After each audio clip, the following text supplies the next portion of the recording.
Suzlon energy, a wind energy giant facing headwinds. ये कहानी है एक ऐसी कंपनी की जिसने विंड एनर्जी के क्षेत्र में अपनी पहचान बनाई है। सुज़लॉन एनर्जी ये विंड एनर्जी के गेम में बहुत बड़ा नाम है। ये कंपनी अपने इनोवेटिव सॉल्यूशंस और सस्टेनेबल प्रैक्टिसेस के लिए जानी जाती है। ये इंडियन कंपनी काफी समय से है, टर्बाइन्स बनाती है और विंड फार्म्स बनाती है। इनके इंजीनियर्स और वर्कर्स दिन रात मेहनत करते हैं। ये क्लीन एनर्जी के बारे में है और ये तो हम सब सपोर्ट करते हैं, है ना? आखिरकार सस्टेनेबल फ्यूचर के लिए क्लीन एनर्जी बहुत जरूरी है, लेकिन रिसेंटली इनको कुछ दिक्कतों का सामना करना पड़ रहा है। फाइनेंशियल इश्यूज और मार्केट कंपटीशन ने इनकी मुश्किलें बढ़ा दी हैं। ये लोग इंडिया के ग्रीन एनर्जी पुश में बहुत इंपॉर्टेंट है। इनके बिना इंडिया का रिन्यूएबल एनर्जी का सपना अधूरा रह जाएगा। इनके प्रोजेक्ट्स पूरे देश में हैं। हर स्टेट में इनके विंड फार्म्स हैं जो इलेक्ट्रिसिटी जनरेट करते हैं। और यकीन मानो, इंडिया विंड पावर के बारे में सीरियस है। सरकार भी रिन्यूएबल एनर्जी को प्रमोट करने में लगी हुई है। वो रिन्यूएबल एनर्जी में ग्लोबल लीडर बनना चाहते हैं और सुज़लॉन इस विजन का एक बड़ा हिस्सा है। तो लॉन्ग रन में तो सुज़लॉन अच्छी पोजीशन में है। इनके पास पोटेंशियल है मार्केट में वापस उभरने का, लेकिन शॉर्ट टर्म में कुछ ड्रामा चल रहा है। इन्वेस्टर्स और स्टेक होल्डर्स को थोड़ा धैर्य रखना होगा। तो बात यह है, आज हम एक महत्वपूर्ण खबर पर चर्चा करेंगे। इंडिया में एनफोर्समेंट डायरेक्टरेट या ईडी ने सुज़लॉन पर Rs 20 लाख का फाइन लगाया है। यह खबर बिजनेस जगत में हलचल मचा रही है। यह लगभग $25,000 होते हैं।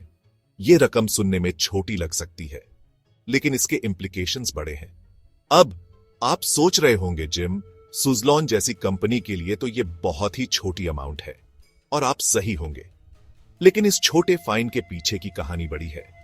लेकिन बात पैसों की नहीं है दोस्तों।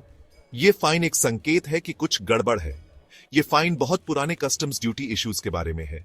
यह मुद्दे सालों से चल रहे हैं और अब जाकर ईडी ने एक्शन लिया है। यह एक ब्यूरोक्रेटिक हेडेक है और इससे इन्वेस्टर्स परेशान हैं। उन्हें चिंता है कि यह इश्यू और बड़ा हो सकता है। देखो, जब गवर्नमेंट इन्वॉल्व होती है तो चीजें मैसी हो सकती हैं, और यह मैस इन्वेस्टर्स को बिल्कुल पसंद नहीं आता। इन्वेस्टर्स को अनसर्टेनिटी पसंद नहीं है।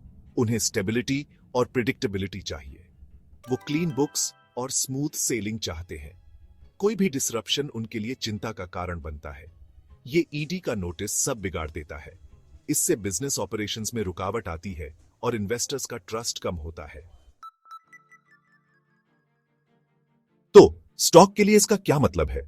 देखो, शॉर्ट टर्म में थोड़ा वॉलेटिलिटी एक्सपेक्ट करो। स्टॉक गिर सकता है, इन्वेस्टर्स घबरा सकते हैं और सेल कर सकते हैं। हो सकता है वो ये देखने के लिए न रुकें कि ये ईडी की चीज कैसे सुलझती है। मार्केट ऐसे ही काम करता है। फियर और अनसर्टेनिटी से चीजें बदल सकती हैं। लेकिन एक चीज है, पैनिक मत करो। सुज़लॉन जैसी कंपनी के लिए यह फाइन बहुत छोटा है। इससे वो बैंकरप्ट नहीं होंगे, लेकिन यह एक डिस्ट्रैक्शन है। इससे नेगेटिव हेडलाइंस बनते हैं और यह स्टॉक प्राइस को नीचे ला सकता है। अब लॉन्ग टर्म की बात करते हैं। सुज़लॉन एक ऐसी कंपनी है जो रिन्यूएबल एनर्जी सेक्टर में अपनी पहचान बना चुकी है। सुज़लॉन के पास बहुत कुछ है। उनकी वाइन टर्बाइन्स की एफिशिएंसी और ड्यूरेबिलिटी इंडस्ट्री में अनमैच्ड है। वो ग्रोइंग मार्केट में लीडर है। उनकी मार्केट शेयर लगातार ब्याज रही है। विंड एनर्जी की डिमांड ब्याज ही रही है। हर साल अधिक से अधिक कंट्रीज रिन्यूएबल एनर्जी की तरफ शिफ्ट कर रही है। पूरी दुनिया में गवर्नमेंट्स क्लीन एनर्जी पर जोर दे रहे हैं। ये ट्रेंड आने वाले सालों में और भी बढ़ेगा। इंडिया भी अलग नहीं है। यहां भी रिन्यूएबल एनर्जी इनिशिएटिव्स को बढ़ावा दिया जा रहा है। वो हर समय नए विंड फार्म्स बना रहे हैं। सुज़लॉन की प्रोजेक्ट्स की पाइपलाइन बहुत स्ट्रांग है और सुज़लॉन इसमें सबसे आगे है। उनकी टेक्नोलॉजी और एक्सपर्टीज अनमैच्ड है। उनके पास टेक्नोलॉजी है, एक्सपीरियंस है और स्केल है आने वाले कई सालों तक मेजर प्लेयर बने रहने के लिए। सुज़लॉन की R&D कैपेबिलिटीज भी बहुत स्ट्रांग है। तो अगर सुज़लॉन इन लीगल हर्डल्स को पार कर लेते हैं तो फ्यूचर ब्राइट है।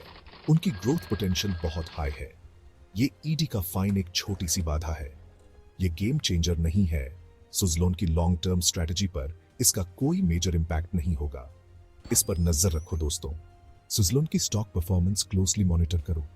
वॉलेटिलिटी के बीच कुछ बाइंग अपॉर्चुनिटीज हो सकती है। यह समय है जब इन्फॉर्म्ड डिसीजंस लेना बहुत जरूरी है। याद रखो, इन्फॉर्म्ड रहो, रिसर्च करो और रिस्पॉन्सिबली इन्वेस्ट करो। सुजलोन की पोटेंशियल को समझो और लॉन्ग टर्म ग्रोथ के लिए तैयार रहो।